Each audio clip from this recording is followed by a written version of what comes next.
प्रविधि मन्त्रालयको लागि प्रस्तुत वार्षिक कार्यक्रमहरूका सम्बन्धमा मान्य सदस्यज्यूहरूबाट व्यक्त जिज्ञासा, प्रश्न एवं छलफलको क्रममा उठाउनुभएका विषय तथा प्रस्तुत गर्नुभएको रचनात्मक सुझावको लागि सर्वप्रथममा हार्दिक धन्यवाद भन्न चाहन्छु।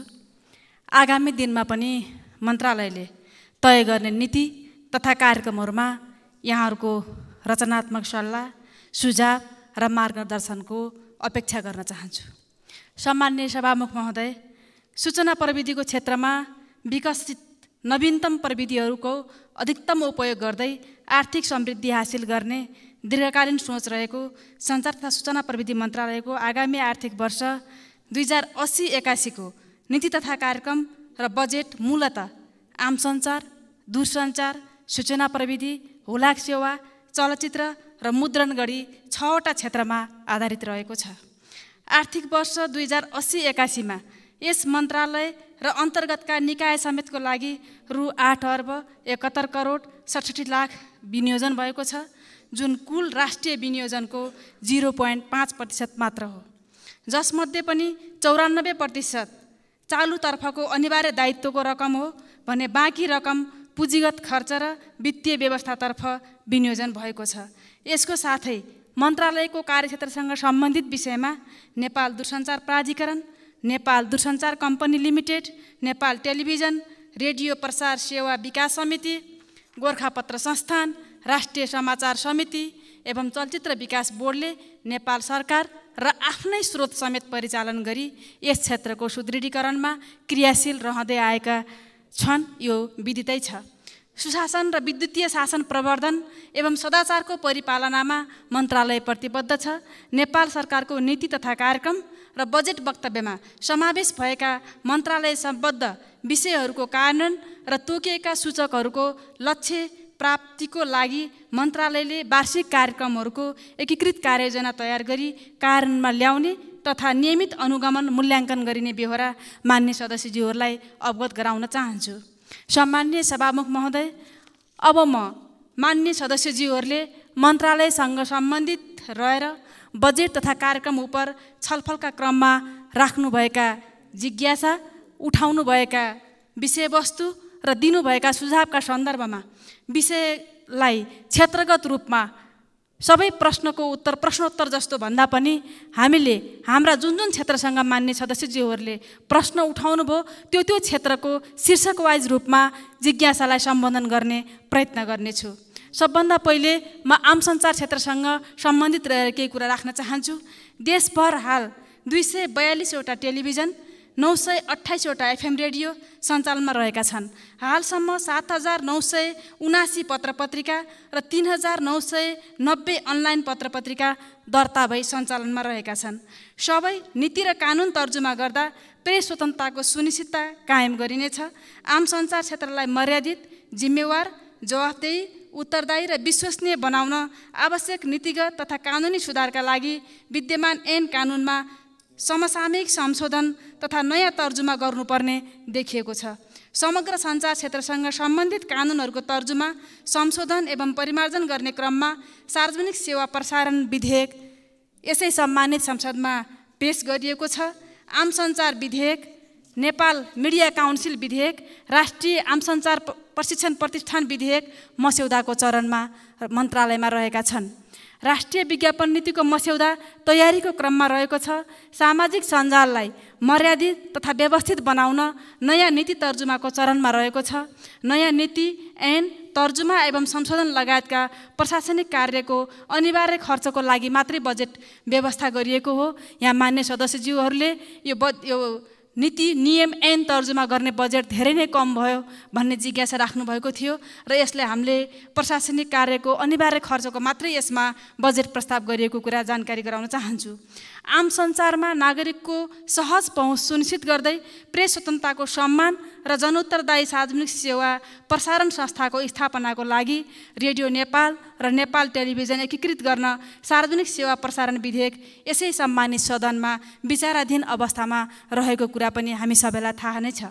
सूचना तथा प्रसारण विभागले नेपाल पत्रकार महासङ्घको सहकार्यमा विगत वर्षदेखि नै दुर्गम जिल्लाहरूमा घुम्ती शिविर कार्यक्रम सञ्चालन गरी प्रेस प्रतिनिधि प्रमाणपत्र जारी एवं नवीकरण, अनलाइन तथा पत्रपत्रिकाको दर्ता तथा नवीकरण, पत्रकारिता अनुभव प्रमाणित लगायतका सेवा सञ्चालन गर्दै आएकोमा आगामी आर्थिक वर्षमा पनि निरन्तरता दिएको हो। मान्य सदस्यज्यूहरूको यो सञ्चार मन्त्रालय अन्तर्गत घुम्ती शिविर भन्ने कुरा के हो भन्ने प्रश्न गर्नुभएको थियो, त्यसमा मैले यो जानकारी गराउन चाहन्छु। विज्ञापन ऐन तथा नियमावली अनुसार विज्ञापनको नियमन गर्नुका साथै जनस्वास्थ्य सेवा ऐन 2075 बमोजिम मदिरा, चुरोट, सुर्ती तथा सुर्तीजन्य पदार्थ लगायतका मानव स्वास्थ्यलाई प्रतिकूल असर गर्ने कुनै पनि वस्तुको विज्ञापन सामग्री उत्पादन, वितरण तथा प्रचार प्रसार नगराउन विज्ञापन बोर्ड क्रियाशील रहेको कुरा पनि यहाँ राख्न चाहन्छु। लोक कल्याणकारी विज्ञापन, पत्रपत्रिका वर्गीकरण तथा प्रसारण माध्यमको क्षमताको आधारमा विज्ञापन ऐन अनुसार समानुपातिक रूपमा वितरण गरिँदै आइएको छ। विज्ञापनलाई थप व्यवस्थित र वस्तुनिष्ठ बनाउन विज्ञापन नियमावली समसामयिक संशोधनको क्रममा रहेको छ। आम सञ्चार क्षेत्रलाई थप जिम्मेवार र विश्वसनीय बनाउन प्रेस काउन्सिल नेपाल मार्फत पत्रकार आचार संहिता कार्यान्वयनमा जोड दिएको छ। आफ्नो बारे मिडियामा प्रसारित सामग्री गलत हो भन्ने लागेमा सम्बन्धित व्यक्तिले प्रेस काउन्सिल नेपालमा उजुरी गर्ने व्यवस्था रहेको मान्य सदस्यहरूलाई विदितै छ। पत्रकार र पत्रकारिता क्षेत्रसँग सम्बद्ध संस्थाहरूको विकासमा सहयोग पुर्याउन सरकारले समय समयमा उपलब्ध गराउने अनुदान तथा आर्थिक सहायताको बाँडफाँड र खर्च प्रक्रिया पारदर्शी बनाउन पत्रकारितासँग सम्बन्धित सङ्घ संस्थाहरूलाई अनुदान तथा आर्थिक सहयोग वितरण सम्बन्धी कार्यविधि 2073 का आधारमा मन्त्रालयबाट अनुगमन गर्ने गरिएको छ। मन्त्रालयले लैङ्गिक उत्तरदायी बजेटको अवधारणालाई प्रत्यक्ष वा परोक्ष रूपमा सम्बोधन गर्दै आएको छ। आगामी आर्थिक वर्षमा सीमित बजेटका बावजुद पनि नयाँ कार्यक्रमको रूपमा महिला पत्रकारहरूको क्षमता अभिवृद्धि र सूचना प्रविधिमा महिला सहभागिता सम्बन्धी कार्यक्रम थालनीको प्रस्ताव गरिएको छ। यसमा मान्य सदस्यज्यूहरूले यति थोरै बजेटमा कसरी क्षमता अभिवृद्धि गर्न सकिन्छ, कसरी सूचना र प्रविधिमा महिलाहरूको उपस्थिति बढाउन सकिन्छ भन्ने कुरा राख्नुभएको थियो। अहिलेको हाम्रो एउटा सीमित बजेट अनि सीमित साधन स्रोतमा पनि कार्यक्रमको सुरुवात गरौँ भन्ने उद्देश्यले यो बजेट शीर्षक राखिएको हो र यसपटकको लागि यो नयाँ कार्यक्रम पनि हो र यसमा आवश्यकता अनुसार बजेटको व्यवस्था हुँदै जानेछ र हामीले यो कुरालाई अगाडि बढाउँदै नै छौँ। महिला सशक्तिकरण समावेशी विकासप्रति थप प्रतिबद्ध रहँदै सञ्चार क्षेत्रमा समावेशिता अभिवृद्धि हुने कार्यक्रमहरू सञ्चालन हुँदै आएका छन्, जस अन्तर्गत गोर्खापत्रबाट 38 भाषा, रेडियो नेपालबाट 21 भाषा र नेपाल टेलिभिजनबाट 9 भाषामा समाचार सामग्री प्रकाशन तथा प्रसारण हुँदै आएका छन्। आगामी आर्थिक वर्षमा थप भाषाहरूमा समेत समाचार सामग्री प्रकाशन प्रसारण गरिनेछ।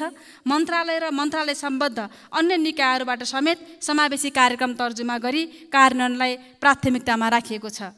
विभिन्न सञ्चार माध्यमलाई तथ्यमा आधारित र आधिकारिक सूचना सामग्री उपलब्ध गराई पत्रकारिता क्षेत्रको विश्वसनीयता वृद्धिमा राष्ट्रिय समाचार समितिले महत्त्वपूर्ण भूमिका खेल्दै आएको छ।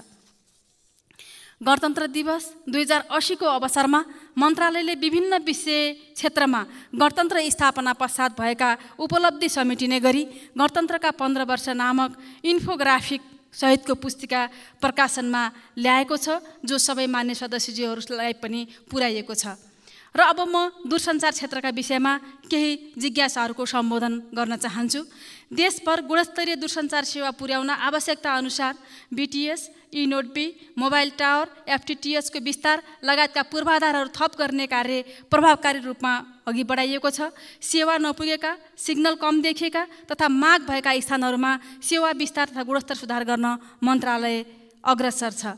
सूचना तथा सञ्चारको पहुँच वृद्धि गर्ने उद्देश्यले सुरु गरिएको ब्रोडब्यान्ड इन्टरनेट सेवा सबै स्थानीय तहका केन्द्रमा पुगेको छ भने सबै वडा तहमा गुणस्तरीय इन्टरनेट सेवा पुर्याउने लक्ष्य लिएको छ। त्यसैगरी 4390 स्वास्थ्य केन्द्र र 5318 सामुदायिक माध्यमिक विद्यालयमा समेत ब्रोडब्यान्ड इन्टरनेट जडान कार्य सम्पन्न भएको छ।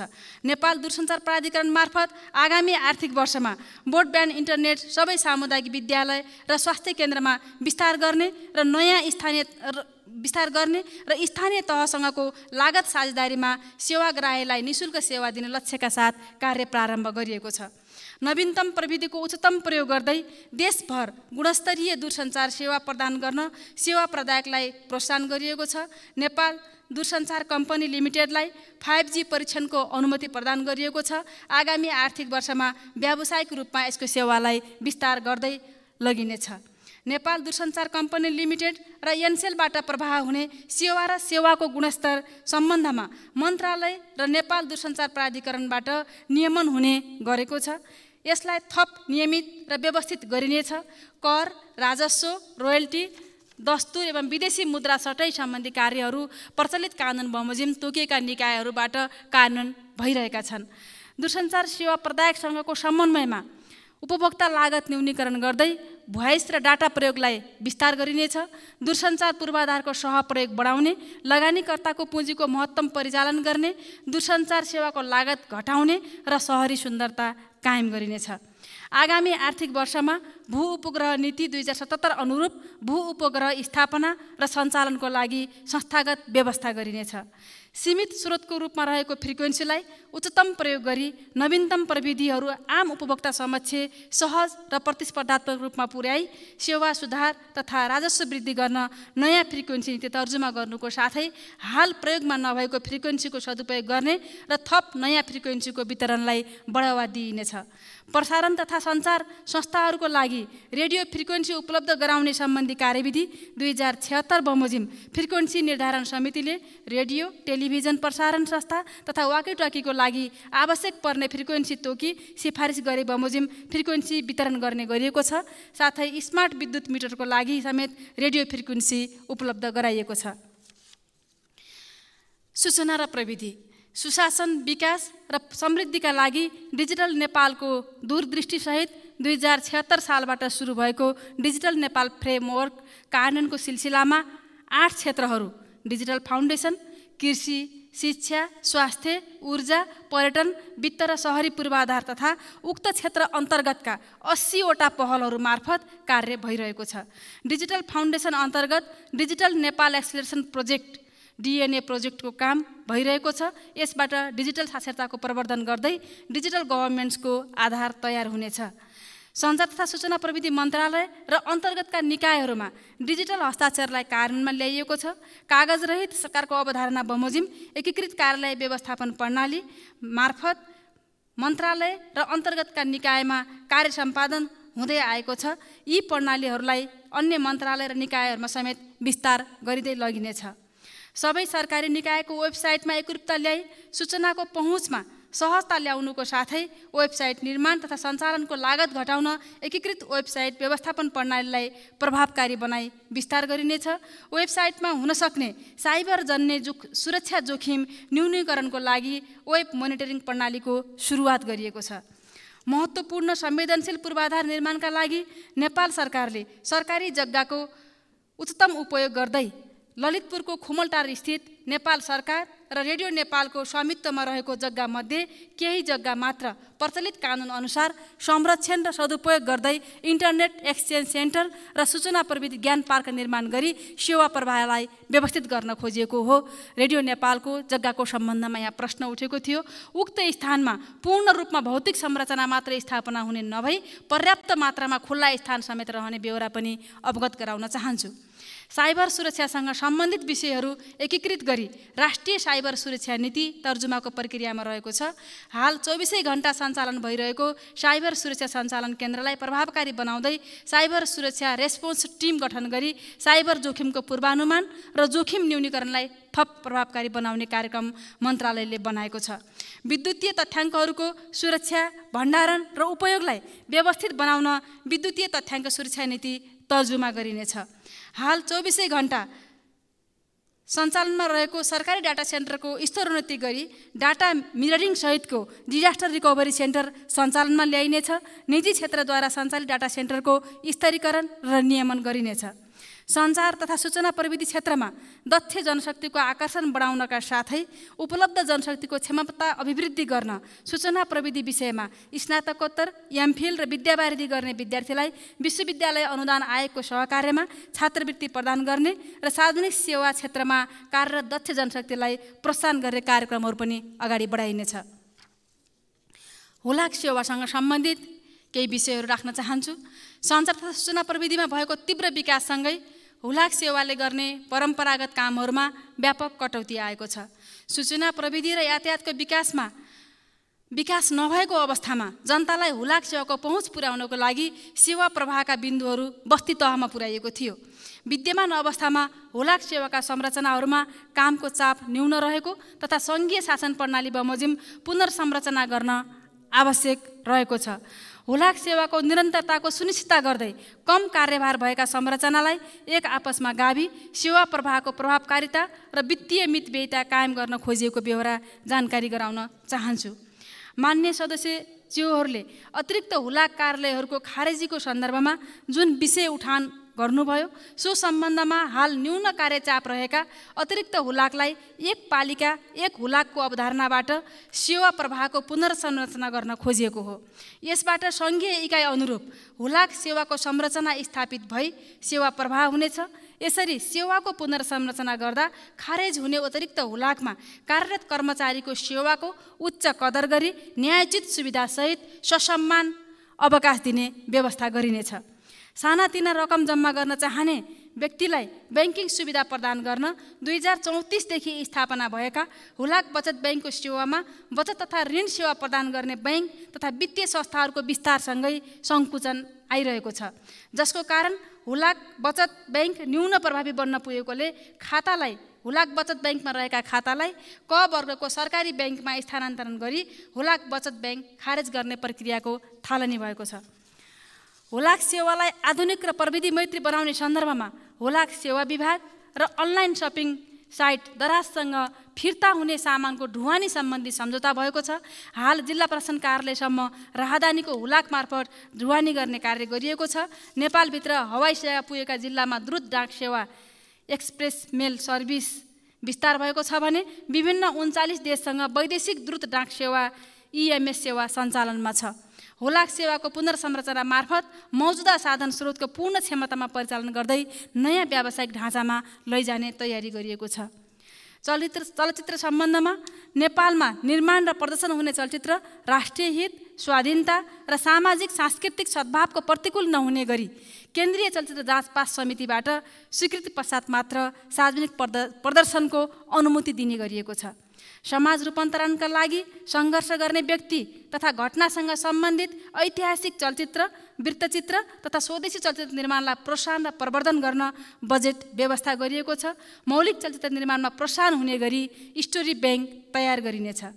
विक्रम सम्वत 2026 सालमा तर्जुमा भएको चलचित्र निर्माण प्रदर्शन तथा वितरण ऐनलाई समसामयिक परिमार्जनको प्रक्रियाको थालनी गरिएको छ।